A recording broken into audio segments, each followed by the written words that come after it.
RTC కార్మికులతో మంత్రులు చర్చలు జరపరా? ఏం అంత బిజీనా? తీరిక లేకుండా ఉన్నారా? అంత గొప్ప పని ఏం చేస్తున్నారో? జనం కోసం కొత్త పథకాలు ఏవైనా ఇటు రూపకల్పన చేస్తున్నారా? తలరాత మార్చి చట్టాలు తయారు చేసే పనిలో తలమునకలై ఉన్నారా సార్? కొత్త బస్సులు ప్రారంభించమంటే పరిగెత్తుకొచ్చి ఫోటోలకు ఫోజులు ఇస్తారుగా. మరి ఇప్పుడు కార్మికులు కనబడటం లేదా? మీ ఫ్రీ బస్సు పథకం కోసం ఆర్టీసీని అడ్డగోలుగా వాడుకున్నారుగా. మరి ఇప్పుడు కార్మికుల గోస కనిపించడం లేదా? చావే శరణ్యమని కార్మికులు బలిదానాలకు సిద్ధమవుతున్నా మీ రాతి హృదయాలు కరగవా? మండుతెండల్లో ఒక కార్మికుడు పెట్రోల్ పోసుకొని ఒళ్ళంతా కాలిపోయి ప్రాణాలు విడిస్తే అయ్యో పాపం అనలేనంత పాషాణ హృదయాల. నిన్న కేబినెట్ మీటింగ్ మధ్యలో నుంచి వచ్చి మరి ప్రెస్ మీట్లో బిల్డప్లు కొట్టారు కదా, అదంతా చీప్ పబ్లిసిటీ, ప్రెస్ కవరేజ్ కోసమేనా? వేలాది మంది ఆర్టీసీ కార్మికులు సమ్మె వల్ల ఇబ్బందులు పడుతున్న లక్షలాది మంది ప్రజల గోస మీకు మచ్చుకైనా పట్టదా? ఆర్టీసీ సమ్మె కన్నా మించిన బర్నింగ్ ఇష్యూ ఏముంది ఇప్పుడు? హుటాహుటిన దృష్టి పెట్టి వారి సమస్యలు తీర్చడం ముఖ్యమంత్రి కర్తవ్యం, బాధ్యత కాదా? ఢిల్లీ పెద్దలను ప్రసన్నం చేసుకోవడానికి ఉన్న టైం కార్మికుల సమస్యలను తీర్చడంపై లేదా? ఏం ప్రభుత్వం ఇది? ఇదేనా మీరు డబ్బా కొట్టుకునే ప్రజాపాలన? ఇందుకేనా మీకు ఓటేసి అధికార పీఠం మీద కూర్చోబెట్టింది? ఆన్సర్ చెప్పు మిస్టర్ ముఖ్యమంత్రి.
సో రైట్, ఇక ఇదే విషయానికి సంబంధించి మరిన్ని డీటెయిల్స్ మా ప్రతినిధి కిరణ్ ఫోన్ ద్వారా అందిస్తారు. Right Kiran, what's updates?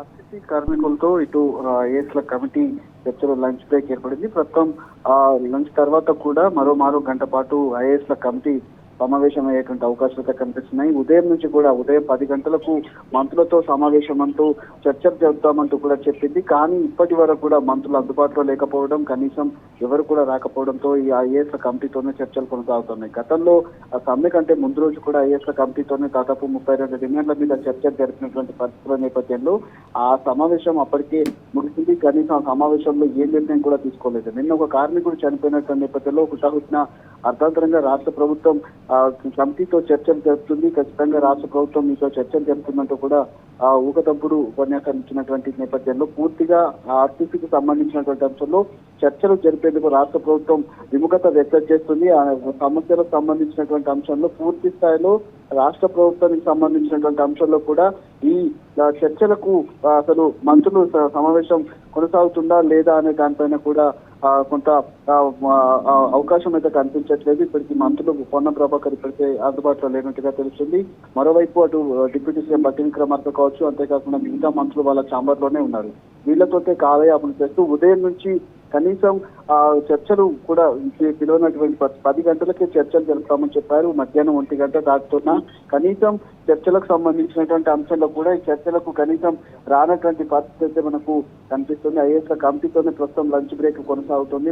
మరోసారి కూడా లంచ్ బ్రేక్ తర్వాత కూడా ఐఏఎస్ల కమిటీతోటే భేటీ అయ్యేటువంటి అవకాశాలు అయితే మనకు కనిపిస్తా ఉన్నాయి. దీంట్లో ఎంతవరకు క్లారిటీ వస్తుంది? అసలు కాలక్షేపం చేస్తూ ఉన్నటువంటి వాళ్ళంతా కూడా ప్రస్తుతం మంత్రులంతా కూడా కనీసం పట్టించుకున్నటువంటి పరిస్థితులు మనకు కనిపిస్తాయి. ఒకవైపు అటు ఆర్టీసీ కార్మికుడు చనిపోయినటువంటి సందర్భంలో అక్కడ ఒక ఉద్రిక్త వాతావరణం అయితే కనిపిస్తోంది. అక్కడ ఇంకా అంత్యక్రియలు కూడా కొనసాగలేదు. కానీ రాష్ట్ర ప్రభుత్వం ఒక అనాలోచిత నిర్ణయం వల్ల కనీసం రాష్ట్ర కార్మికులను పట్టించుకోకపోవడం వల్లనే ఇలాంటి పరిస్థితి ఏర్పడిందని కూడా చెప్తా ఉన్నారు. మధ్యాహ్నం తర్వాత మంత్రుల కమిటీతో సమావేశం అయ్యేటువంటి అవకాశం అయితే మనకు కనిపిస్తుంది. Okay, all right Kiran, thank you for the updates.